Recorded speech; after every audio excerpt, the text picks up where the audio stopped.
Assalamualaikum warahmatullahi wabarakatuh. Kembali lagi ya, kita bertemu di channel Bang Pets Illustration. Santet, penglaris, pesugihan, hingga tumbal merupakan misteri yang sampai saat ini masih belum bisa dipecahkan atau dimengerti oleh khalayak ramai.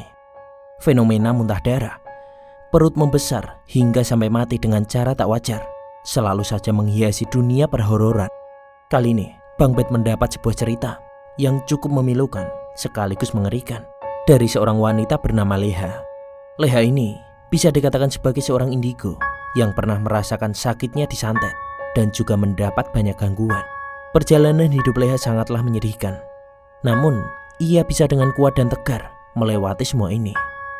Kali ini beliau telah datang ke studio untuk menceritakan secara langsung bagaimana pengalaman yang sedari muda selalu merundungnya hingga ia bisa berdamai dengan keadaan. Langsung saja kita ke studio bersama Mas Ruril yang akan membawakan podcast kali ini.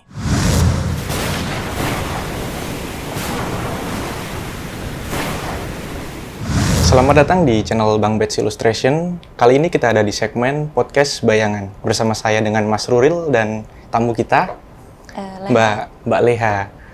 Oke, jadi pada malam kali ini kita kedatangan seorang tamu spesial yang kebetulan kita ketemu di jalan dan memiliki banyak sekali pengalaman-pengalaman yang cukup seram dan menarik.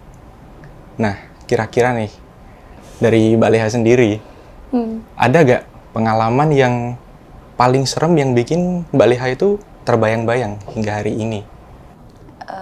Bukan terbayang-bayang lagi ya, ibaratnya itu adalah jadi kayak sebuah, trauma mungkin gitu kan. Jadi saat itu pernah kejadian di daerah rumah. Itu memang bukan awalnya bukan aku ya. Jadi ada nih sebuah tempat mungkin yang dibilangnya itu angker. Nah, di situ ada beberapa orang yang mungkin kematiannya itu bisa dibilang tanda tanya. Nah, kebenaran saat itu pernah ada permasalahan, itu kan semuanya dari teman-temannya abang. Nah, kebenaran karena ada temennya abang, mungkin abangku ini kan namanya solidaritasnya tinggi nih, ya kan. Terus akhirnya nggak suka, tiba-tiba nyerang ke abang. Yang mau nggak mau, ya aku sebagai adik akhirnya ikut campur kan. Nah, ketika ikut campur, tiba-tiba akhirnya jadinya ke kita nih. Dia nyerang ke kita dan itu malam-malam kita lagi tidur enak-enak sama suami. Waktu itu ayahnya masih ada ya. Jadi lagi enak-enak tidur, itu badan itu kayak dibanting. Pas tidur itu dibanting berkali-kali, bantingan sampai akunya yang teriak panggil suami, itu dibanting terus menerus sampai akhirnya suami bangun. Dan dia namanya ini kan panik kan. Kebenaran rumah itu masih pagerannya pagar bambu dan itu dikunci. Sampai teriak-teriak dimanggil, itu sebelah kita itu namanya kan Bapak Ucok. Itu dia lompat pagar saking buat manggil abang aku di rumah bapak gitu kan. Nah, pas sampai aku tuh sebelum dia tinggal itu ditaruh bantal, tapi tetap aja namanya kita dibanting dengan nggak posisi beda ya. Terbang, jadi memang terbang jebret. Jadi kayak orang gimana sih, diangkat terus dibanting ke tanah, diangkat terus dibanting lagi, dan itu berkali-kali. Sampai akhirnya ya udah aku nggak sadarin diri. Nah, sampai di situ ibaratnya sampai berapa hari aku itu bukannya termasuk koma ya, cuman kayak nggak sadar diri aja. Pas sadar diri sebisa mungkin banyak lah ada yang nolongin dari temannya abang yang nolongin, bahwa aku tuh cuman dilihatnya itu kayak orang tidur. Cuman aku pribadi ngerasain itu kayak nggak tahu di tempat mana itu habis nih badan, kayak dipukulin sampai aku yang udah teriak-teriak gitu kan, sampai cuman bisa nangis, manggil, dengar mereka manggil nama aku tapi aku nggak bisa ngomong. Jadi kayak dipukul nih kan, ayah tolongin dong gitu kan, abang tolongin dong gitu, tapi mereka tuh nggak dengar suara aku, sedangkan aku tuh dengar suara mereka yang manggil-manggil, Leha bangun gitu kan, sampai diniin tuh nggak kedengeran. Nah, sampai akhirnya masih terus ditolongin sadar. Itu kalau nggak salah dibilangnya, jadi temennya abang ini buat perjanjian sama di tempat itu bahwa jangan sampai ikut campur lagi untuk urusan itu gitu kan.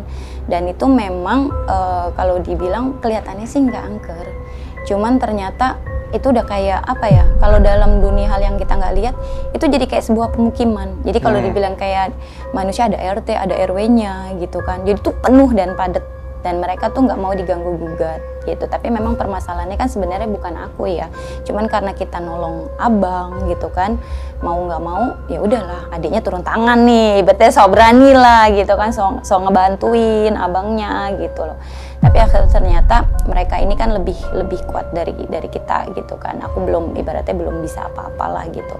Nah pas dari situ ketika sudah sadar aku udah nggak hilang, kayak hilang ingatan aja gitu. Tapi memang apa ya, banyak hal lah, maksudnya kehidupan yang aku alamin dari pertama sampai detik mungkin terakhir kemarin itu banyak hal yang kejadian yang inian, cuman memang hal yang kayak gitu aja sih yang bener-bener masih sampai aku inget gitu loh. Jadi kayaknya rasanya tuh yang dibanting, masya Allah banget deh.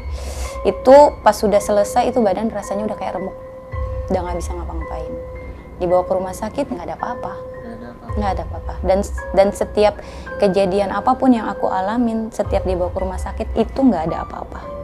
Diperiksa nggak ada apa-apa. Gitu. Bekas luka gitu nggak ada habis dibanting dan lain-lain? Paling biru dan itu kayak tangan tuh kayak dipegang ya. Jadi kayak pegangan gitu, itu warnanya kayak biru semuanya. Kayak gitu doang. Cuman kalau ini sampai diurut, karena sakitnya kan aku coba ngurut, tukang urut aja sampai bingung.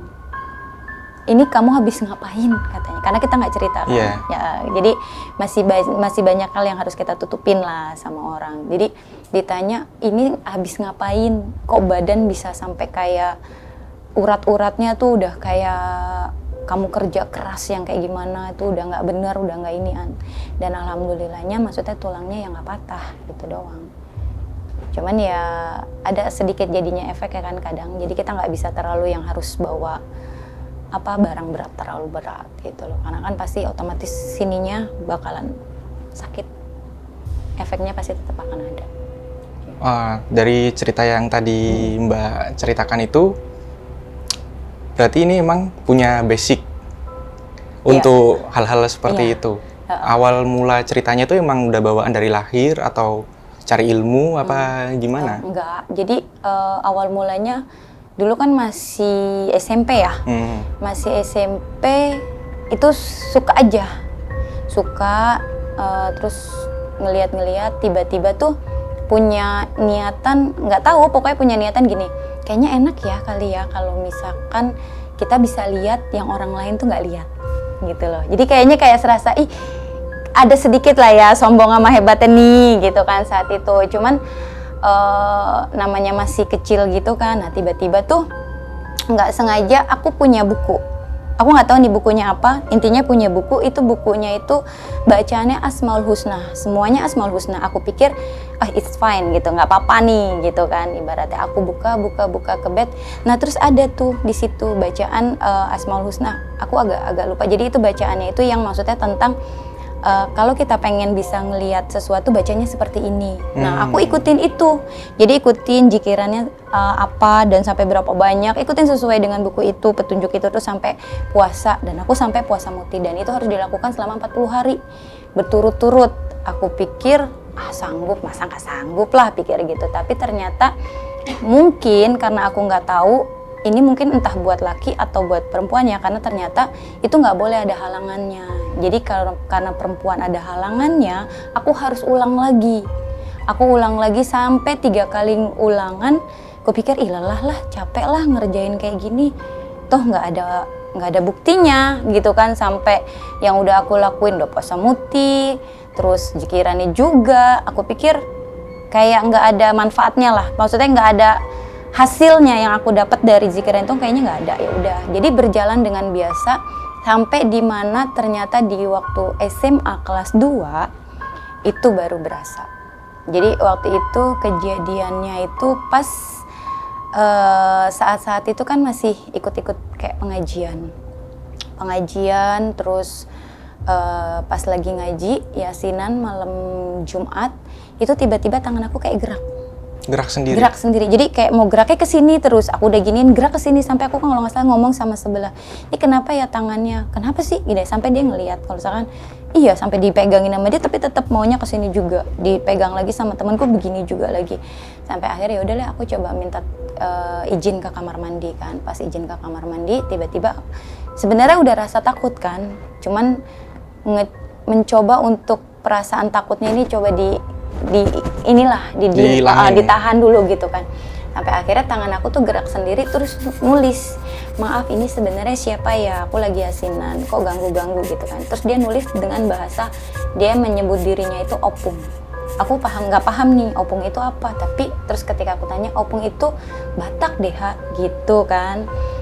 Oh itu nenek gitu, kalau bahasa itunya nenek. Ya udah dari situlah awal mula aku tuh pelan-pelan bisa sedikit ngeliat gitu kan, bisa ngelihat hal-hal yang menurut aku yang aku mau, tapi dengan posisi ternyata masih takut. Ketika udah dikasih lihat, wah gitu kan, dengan bentuk-bentuk yang beraneka lah macam lah gitu kan, yang beginilah, sampai di mana akhirnya aku kan selalu konsultasi sama abang.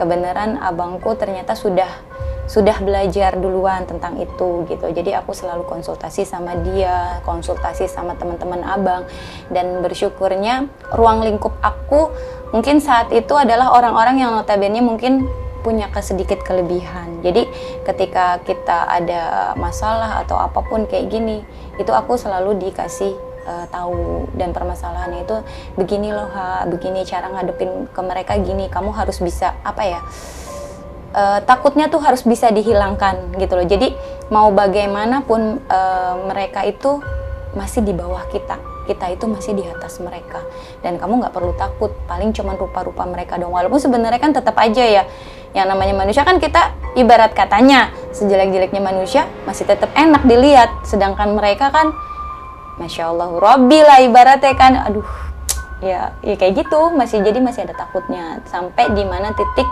aku nggak pernah takut lagi, dan aku coba jalanin itu terus berlanjut, jalanin, enjoy dengan kayak gitu, walaupun banyak hambatan, banyak halangan gitu kan, karena dengan ketika kita bisa seperti itu, kehidupan aku tuh berubah total.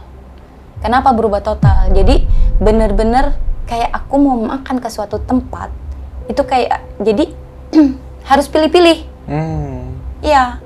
Jadi kalau di tempat nggak pakai hal-hal yang kayak gitu, aku enjoy makannya. Oh berarti enak dan halal, bener-bener murni tanpa macam-macam. Tapi kalau misalkan tempat itu ada ini kan kelihatan banget Bang, ibaratnya. Dan jujur aku geli. Itu banyak dengan bentuk, berbagai macam bentuk. Ya sekarang bahasanya kayak apa ya? Ya ada gelinya lah. Kenapa? Memakai penglaris. Iya, mungkin kayak gitulah. Jadi kalau yang pakai penglaris gitu, ya gitu. Ya geli lah gitu loh. Aku jujur aja geli gitu loh ngelihat bentuk-bentuk mereka yang kayak gitu kan. Dan menurut aku udah nggak fair juga gitu loh. Bisa nggak Mbak tolong deskripsiin satu bentuk yang biasanya sering dipakai buat penglarisan kayak gitu? Bentuk, mungkin kalau bentuknya itu dia kayak apa ya? Pokoknya dia nggak punya. Yang aku lihat saat itu ya, dia tuh kayak nggak ada rambut. Ya kan, cuman bener-bener kupingnya agak sedikit, nggak panjang banget, cuman sedikit, cuman itu dia meler, jadi dia warnanya itu antara warna biru ke ijo-ijoan gitu loh. Iya. Warnanya air liur gitu ya? Jadi air liurnya dia itu dia campurin ke setiap makanan. Iya. Jadi kayak gitu. Jadi waktu itu pernah aku pengen beli di pinggir jalan, kalau nggak salah aku pengen beli tahu. Itu beli tahu pong, itu sebenarnya cuma gerobak kecil ya, gerobak kecil doang. Aku nggak ngeh awalnya, jadi biasa aja, baru pengen ngomong, Bang mau beli tahu gitu kan. Tapi pas ketika tiba-tiba jrek aja di atas gerobaknya, ya kan, dan itu dia lagi ngeluarin air liurnya tuh, ditetesin ke setiap makanan tahu itu, nggak jadi. Akhirnya maaf ya bang, kayaknya aku mau kesana dulu gitu.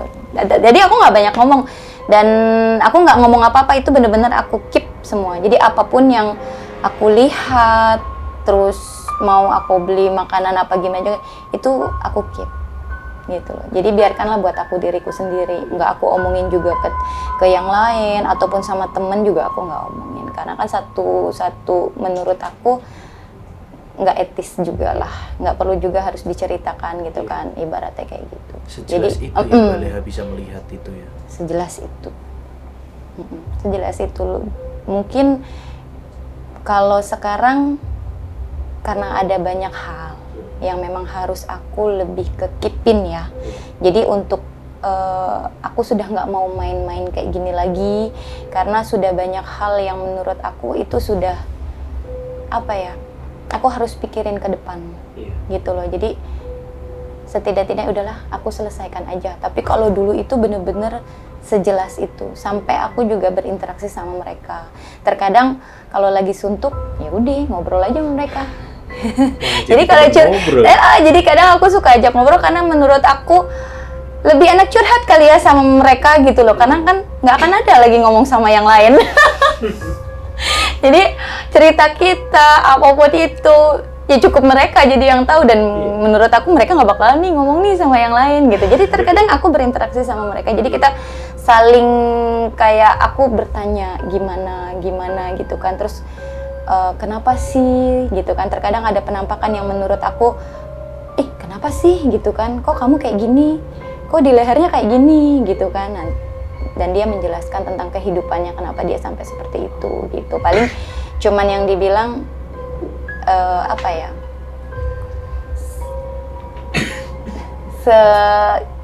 apa ya namanya gini, sesulit apapun Leha hidup. Misalnya saat itu kan kita ngambil, aku juga selalu ngomong itu Leha pasti. Jadi aku selalu iniin Leha. Jadi sesusah apapun yang Leha alamin, sesusah apapun yang Leha hadapin gitu kan, jangan sampai seperti saya gitu. Karena nanti itu dia cuman bilang akan ada sebuah penyesalan di situ, tapi dia tidak menjabarkan penyesalannya itu apa. Intinya itu akan ada sebuah penyesalan gitu.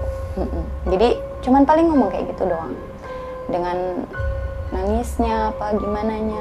Jadi terkadang suka ada enaknya juga sebenarnya, cuman yang nggak enaknya ya itulah, ketika kita mendapatkan mereka yang jahat ya udah nggak enaknya di situ doang.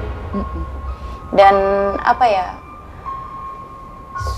sudah lelah lah sama hal-hal gitu, apalagi tentang kalau misalkan kita dagang atau bagaimana gitu kan.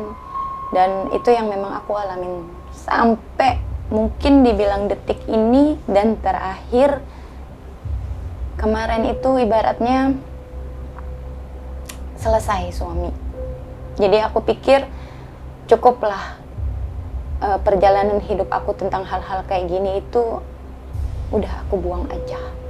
Ya, karena menurut aku hal yang paling berharga sudah nggak ada gitu kan, dan terambil sama mereka-mereka yang menurut aku hanya karena rasa iri gitu kan. Jadi kayaknya daripada aku bikin iri orang, kayaknya aku dosa. Aku malah jadi mikir kayak gitu. Jadi ketika aku dagang, terus misalkan aku diiniin sama orang gitu kan, berarti kan mereka iri tentang rezeki aku kan, ya kan. Oh ternyata dagangan aku laris banyak, berarti kan ada suatu keirian. Berarti aku merasa diri aku kayaknya aku malah dosa. Karena apa? Karena aku membuat orang itu iri sama aku. Padahal notabene kita memang cari rezeki ya mas ya. Jadi kita cari rezeki dari manapun gitu kan.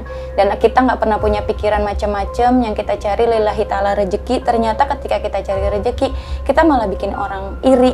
Sebenarnya sih nggak perlu dipikirkan. Itu tergantung hati mereka kan. Cuman aku jadi kayak udahlah gitu loh. Ya udahlah, dagangannya di stop gitu kan. Tapi mau nggak mau aku coba lagi dagang nih gitu. Karena memang itu suatu kebutuhan kan. Awalnya itu sempat dagang terus sempat stop karena aku berpikir kayaknya aku jahat banget loh bikin iri orang gitu kan. Setiap dagang aku diginiin, setiap dagang aku diginiin. Yang pada notabene akhirnya ternyata aku butuh loh ini, tapi aku harus gimana? Ya udahlah, karena sudah banyak nasihat. Aku kan kalau apa-apa itu selalu pasti minta nasihat ke orang yang lebih ngerti. Terkadang suka ke guru-guru ngaji apa gimana gitu kan, bahwa sebenarnya ya kamu nggak salah, kamu cuma cari rezeki gitu. Tapi kalau mereka iri atau bagaimanapun, hati mereka sebenarnya yang harus dirubah gitu kan. Karena kan memang kamu bukan pengen iri sama orang, tapi ternyata keiriannya itu akan berakibat fatal untuk keluargaku sendiri. Dan itu terbukti, ya suamiku nggak ada. Awalnya mungkin karena itu. Aku juga nggak mau mikir dan aku harus tetap pakai logika bahwa suamiku sakit seperti ini. Dan aku ambil logikanya itu aja. Tapi untuk mengarah jadi seperti itu ada. Sampai aku bertanya sampai sama beberapa orang, suamiku ini sakit karena apa? Suamiku sakit ini karena apa? Benarkah medis atau gimana? Padahal notabene aku tahu. Tapi aku mau apa ya? Kayak biar ada bener-bener yang ngasih tahu. Ya udah, ini ternyata emang begini gitu loh. Jadi aku masih ada logisnya gitu kan, sampai di mana terakhir kali aku berobat ke sana ke sini, terakhir itu orang Jogja. Nah, orang Jogja ini ngomong, insya Allah sehat, tapi masuknya ke medis karena sudah terlalu lama dan kamu diemin gitu kan. Sebenarnya mungkin bukan diemin ya, kita sudah berusaha semaksimal yang kita mampu gitu kan, tapi pada kenyataannya ternyata ya nggak bisa. Dan itu memang benar larinya ke medis, itu jatuhnya jadi kanker otak. Awalnya itu non medis. Awalnya non medis, tapi karena kelamaan sudah hampir bertahun-tahun, jadi kayak masuk mungkin dia kan gitu kan, itu jadinya non medis. Jadi medis, dari non medis jadi medis. Jadinya akhirnya ke arah medis itu kanker otak. Itu awalnya dari gangguan-gangguan semacam itu juga ya? Kalau dari beberapa orang yang sudah aku mintain tolong gitu kan, walaupun aku bisa nih, tapi ternyata nggak ngerti lah ya, itu nggak bisa untuk keluarga. Aku juga nggak paham kenapa aku nggak bisa nolongin suamiku nih. Saat itu kan aku seenggak-enggaknya ngerti, bisa lah berkomunikasi sama mereka gitu kan, tapi kenapa untuk keluarga aku nggak bisa. Jadi aku harus minta tolong sama orang lain. Nah, ketika aku minta tolong dan beberapa orang lain ini yang aku mintain tolong, ibaratnya katanya maunya aku. Jadi mereka itu ngincernya aku, dan berkali-kali yang mereka incer itu aku, bukan suamiku. Jadi mereka tuh pengennya aku supaya tuh mungkin nggak dagang, atau mungkin ada hal yang lainnya, intinya ngincernya aku. Mungkin kalau orang bilang apesnya kenanya di suami aku. Gitu. Mentalnya ke suami aku, bilangnya kayak gitu. Dan akhirnya ya suami yang kena, harusnya itu aku yang kena. Tapi dari beberapa orang ini bilang untungnya karena kamu kuat, itu doang. Karena kamu kuat, mau nggak mau jadi mentalnya ke suami.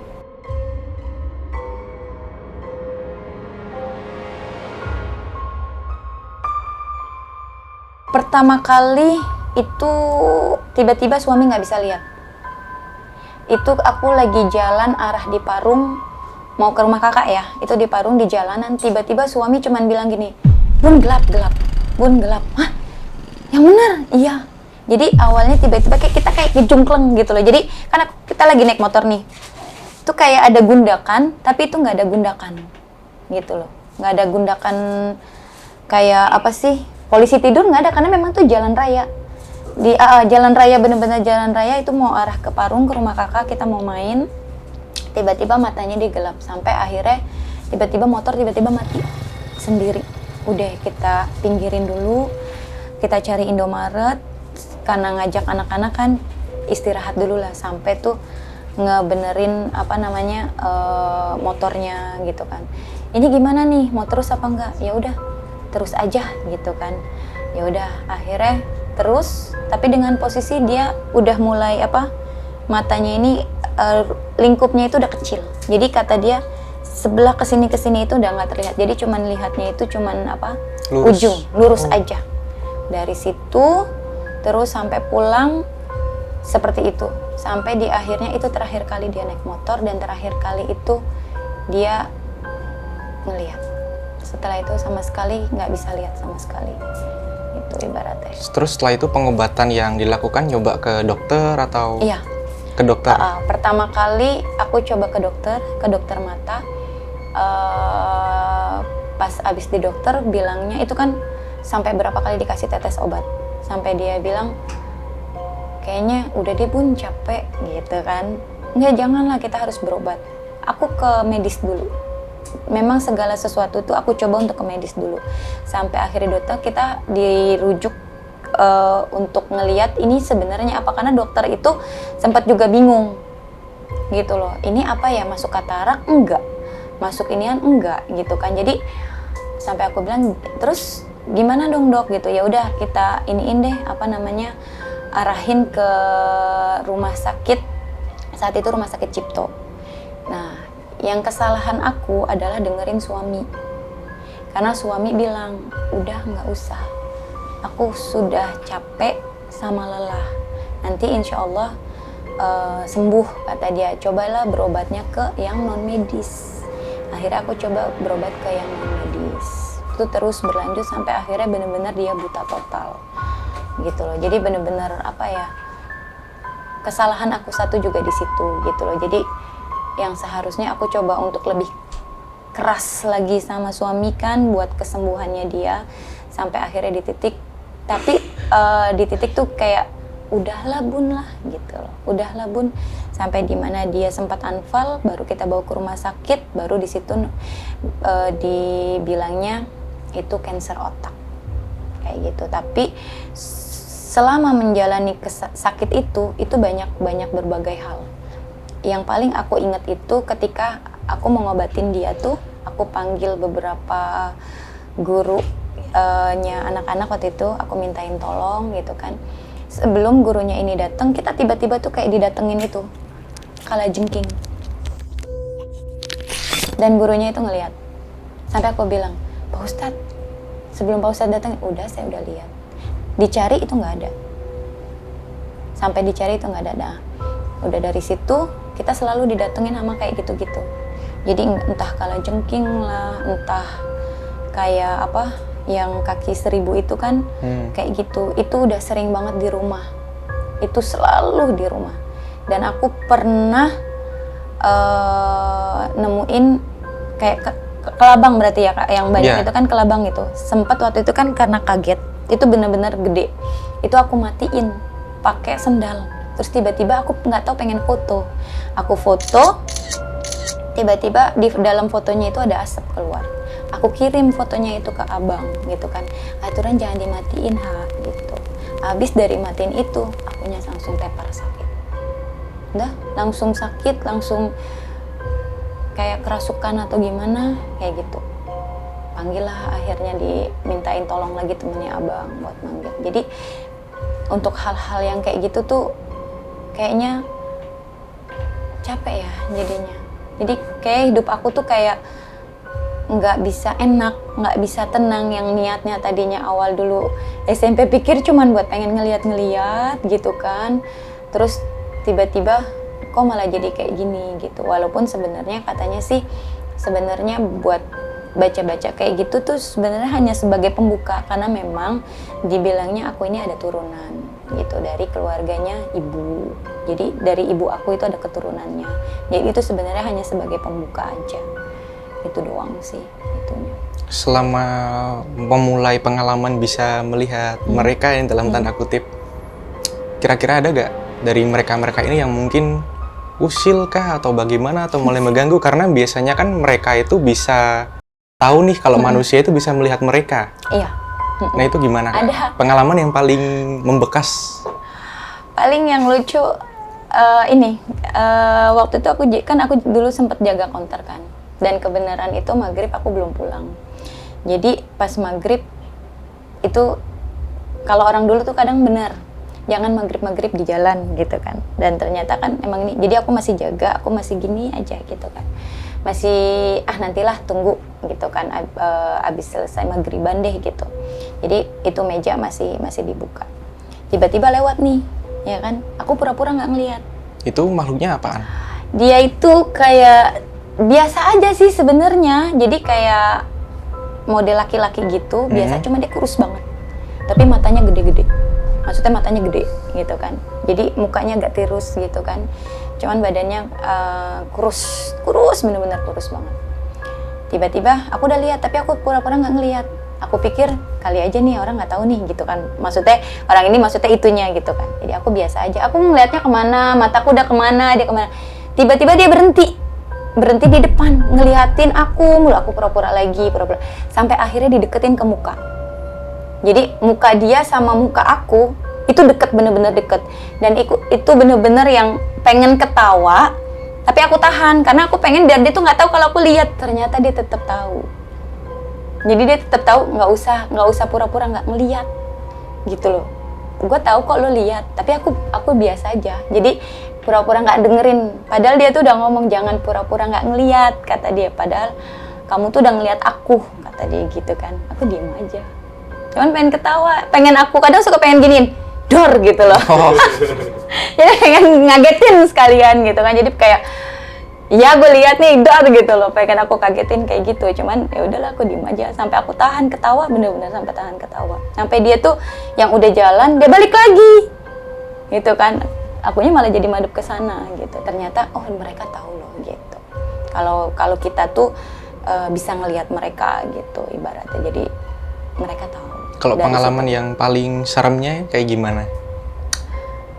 Dari bisa melihat mereka, dari mereka yang ngegangguin. Serem. Sebenarnya banyak sih, cuman banyak hal yang udah nggak mau diinget sih. Tapi yang itu dia kendalanya. Jadi setiap aku mau pergi kemanapun itu kayak nggak bisa. Jadi kayak misalkan aku mau ke pantai, aku nggak bisa. Nah, yang aku inget, bener-bener inget, aku pernah pergi ke pantai ke Jogja. Kalau nggak salah itu Jogja ke Parangtritis. Jadi sempet waktu itu, ini nggak tahu ya, aku bener atau enggak. Tapi aku tuh ngelihat ada sosok cewek. Cewek itu cantik, bener-bener cantik dengan pakaian yang kalau menurut aku, kalau dari gambaran orang-orang yang ini tuh seperti itu gitu loh. Oh, emang kayak gini ya gitu. Jadi kayak ada gambaran yang dibilangnya apalah, entah apa itu bener Nyi Roro Kidul atau bukan. Jadi yang pasti aku cuman ngelihat dia itu dengan pakaiannya memang itu super yang nggak bisa aku gambarin. Jadi kayaknya bagus banget itu kan pakaiannya, yang kayaknya bahannya itu dilihatnya bagus, mewah, gitu ya? Mewah. Aku kan nggak bisa ngomong Jawa. Tapi ketika aku tanya sama kakak ipar, Wak gitu kan, aku manggil kakak iparku kan Watini, dia ngomong bahasa Jawanya itu kayak selamat datang gitu. Menyambut. Jadi aku masih yang ku inget selamat datang itu doang, tapi jangan mandi ya gitu. Jadi aku nggak boleh masuk ke dalam air, maksudnya ke dalam pantai itu buat main kaki aja nggak boleh. Jadi selamat datang doang. Ya udah, aku cuman liatin gitu doang. Tapi dia udah cuman sebentar, dan itu cuman sebentar doang. Cuman bilang selamat datang dan jangan mandi. Maksudnya jangan main air di pantai itu, jangan gitu. Udah gitu doang. Sampai aku dan kakakku nanya kan, kakak ipar nanya, emang kenapa? Enggak apa-apa. Udah gitu doang. Orang aku cuman, jadi aku banyak hal yang aku lebih baik ku pendem. Jadi enggak aku ceritakan ke siapapun, dan itu buat pribadi sendiri gitu. Jadi takutnya kan ada yang takut atau gimana gitu. Udah kayak gitu aja sih. Ini aneh. Sampai pernah yang kalau yang paling tegang itu, nah ini dia nih. Pernah ikut ke Semarang. Aku lupa itu pantainya apa. Kalau nggak salah pantai Jodoh apa-apa, aku nggak ngerti. Saat itu tuh ceritanya sama ponakan-ponakan kan. Jadi ponak-ponakan main ke pantai itu. Yang aku lihat itu tiba-tiba tuh air kayak ngegulung. Ombak itu kayak ngegulung gede, dan aku tuh teriak di situ. Kak Kika gitu kan, Kak Kika, Mbak Fani, kemari jangan ke sana, itu gelombangnya itu tinggi. Aku bilang gitu. Mereka tuh diem aja, sampai aku yang marah-marah teriak-teriak, udah naik itu gelombang tinggi gitu kan. Tapi mereka nggak ngeliat itu gelombang tinggi. Jadi mereka lihat cuman biasa-biasa aja. Tapi yang aku lihat itu gelombang tinggi. Ketika aku baru ngomong, udah cepet naik ke atas, itu gelombang tinggi. Baru benar itu gelombangnya agak tinggi. Tadinya kayak tenang gitu kan, tiba-tiba gelombang itu tinggi. Gitu. Makanya aku tuh sama sekali kalau main ya udah main ke pantai yang memang menurut aku bisa main. Tapi kalau aku nggak bisa main, aku nggak main. Maksudnya nggak nyebur, nggak berenang, nggak ini tuh enggak. Jadi ibaratnya ya udah aku permisi dulu lah. Jadi kemana-mana memang ada enaknya. Tapi banyak menurut aku mungkin karena aku belum bisa mengendalikan itu atau gimana, terkadang masih tidak bisa antara ini bener yang tidak terlihat atau enggak. Karena terkadang kita naik motor apa gimana, aku tuh bisa teriak. Gitu. Kaget. Gitu ya? Jadi tiba-tiba lagi naik motor kenceng, brok, ayo awas itu ada orang. Padahal nggak ada. Itu sempat pernah jatuh. Sampai dia marah-marah, nggak ada orang. Ada. Itu tadi ada perempuan nyebrang lah, kan aku jadinya kan, oh ya Allah. Jadi kan jadi bahaya. Oh ya udahlah. Jadi makanya selama ini apapun yang mungkin aku lihat itu lebih baik aku diem aja. Dan aku belajar untuk ngelihat mereka ini yang tidak terlihat atau memang benar manusia. Karena mereka terkadang suka benar-benar masih wujud manusia juga. Terkadang mereka bisa kita ajak, maksudnya kayak misalkan yang apa ya, yang jelek-jelek. Kalau kita minta dengan cara yang baik-baik, terkadang mereka bisa menyerupai dengan yang baik-baik. Kita ajak komunikasi baik, mereka juga. Jadi nggak semuanya notabene yang kalau dibilang tuh mereka jahat, nggak juga. Gitu loh. Terkadang mereka juga pengen ngegelitik tentang manusia, ada juga. Gitu aja sih kayaknya. Ya banyak yang pengalaman. Mereka minta, misalnya ada yang masih penasaran karena mungkin urusan-urusan mereka ketika hidup itu belum usai gitu, ada juga? Ada. Jadi pernah ketika baru pertama terjun tiba-tiba tuh aku inget itu aku habis ngaji maghrib. Saat itu kan masih ya berarti dua SMA-an lah kira-kira segitu. Itu habis ngaji maghrib, ngaji aja, awalnya ngaji, tiba-tiba jeduk gitu loh. Maksudnya tiba-tiba di depan udah jeblok aja kan, satu dan itu banyak. Sosoknya itu seperti apa? Ada yang perempuan itu kayak ada di lehernya itu kayak tali.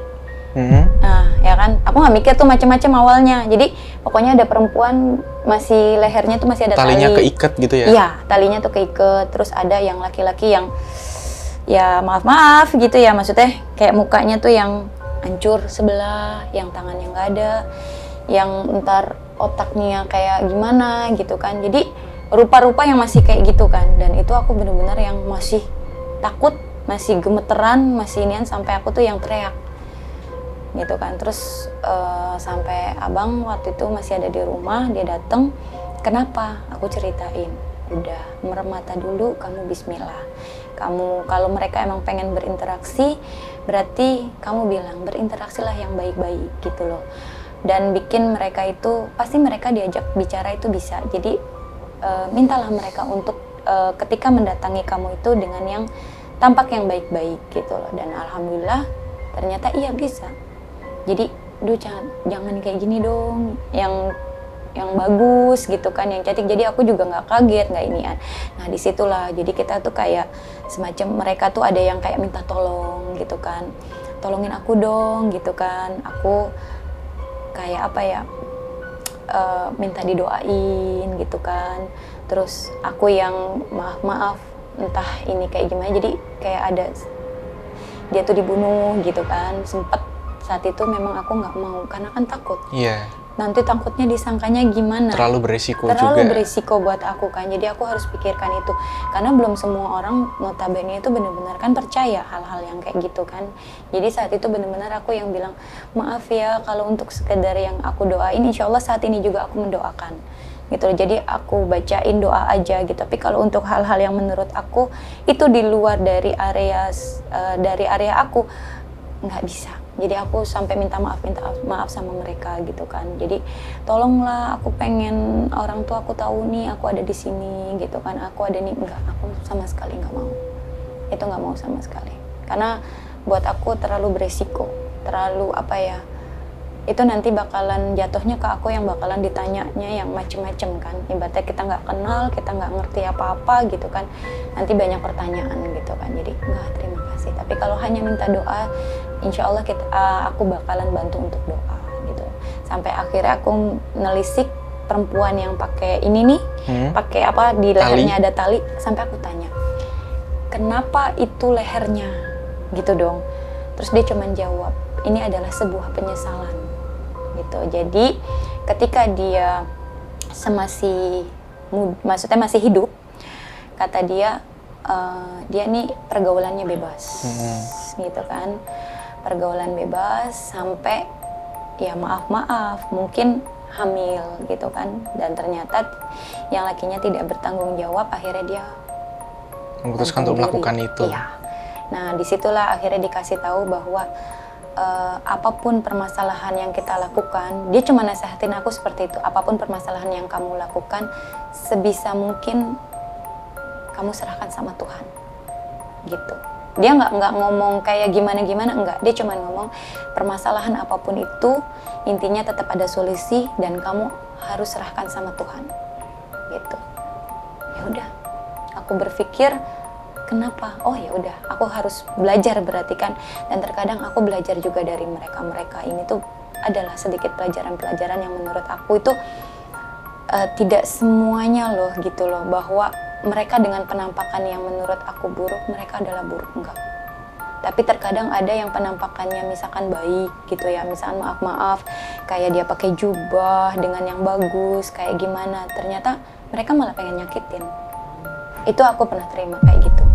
Jadi mereka yang kayak wah jubahnya bagus, oh aku ini loh, aku dari ini loh, aku dari ini gitu kan, tapi ternyata mereka pengen nyakitin gitu. Sedangkan mereka ini nih yang aku inget, aku pernah ditolong sama dia cuman model laki-laki gitu doang, tapi itu bener-bener yang notabene menurut kita kayaknya nih jahat gitu kan, secara aura gitu, intimidatif kayaknya, gitu ya. Jahat banget.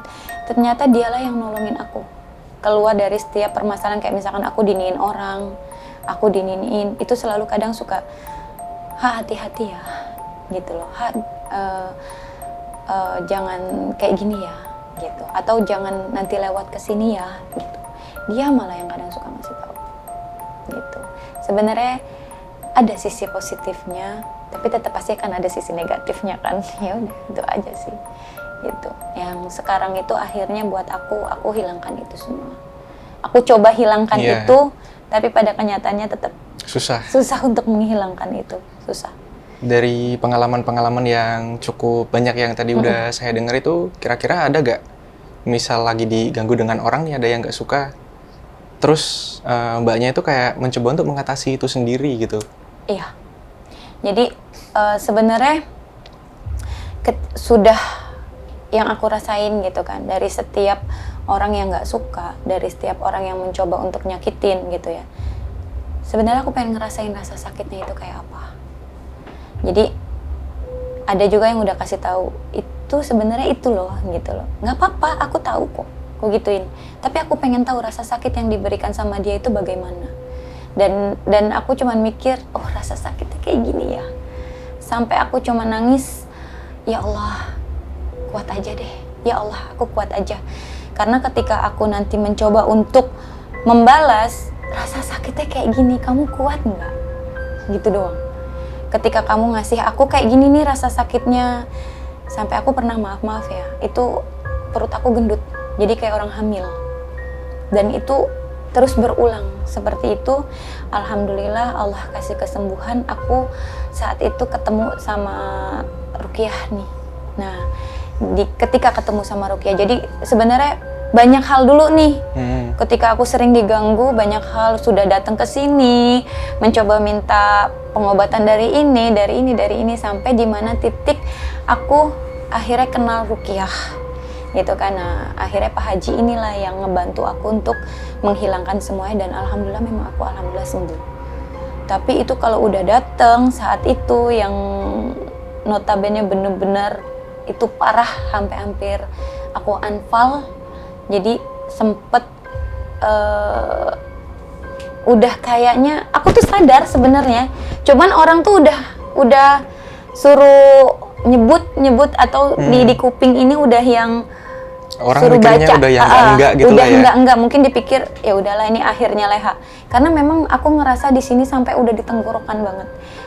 Cuman ada satu doa doang, maksudnya pas aku inget aku cuman ngomong gini, ya Allah kalau memang ini udah takdir aku dan ini adalah kehidupan aku yang terakhir, maka hilangkanlah rasa sakit ini gitu loh. Jadi dan berikan semua orang-orang yang maksudnya tuh kayak anak aku, kayak suami aku, itu mereka baik-baik aja ketika ditinggal gitu kan. Dan aku diberikan, maksudnya jangan sampai rasa sakit ini benar-benar sakit banget gitu kan. Nah tapi kalau aku diberikan kehidupan gitu kan, apa gimana, berarti memang aku nih dikasih kehidupan yang untuk baik lagi gitu kan. Jadi aku pengen berbuat baik lah, berbuat baik sama orang gitu kan. Itu sampai berapa menit itu aku ngerasain itu rasanya yang memang nggak bisa diungkapin. Rasa sakitnya itu kayak udah pengen ketarik, dan aku nggak tahu ya masalah tarik apa, tapi intinya nih kayak di tenggorokan ini udah Ada tinggal, sesuatu yang pengen keluar gitu ya. Iya, jadi kayak udah tinggal ditarik aja gitu kan, sampai cuman bisa nangis doang. Sampai ini kuping kiri kanan sudah dilafazkan gitu kan. Kalau nggak salah itu udah dilafazkan sama Pak Ustadz, udah. Terus udah pada aku dengar mereka nangis semua, aku dengar, tapi aku nggak bisa apa-apa, jadi cuman bisa diem.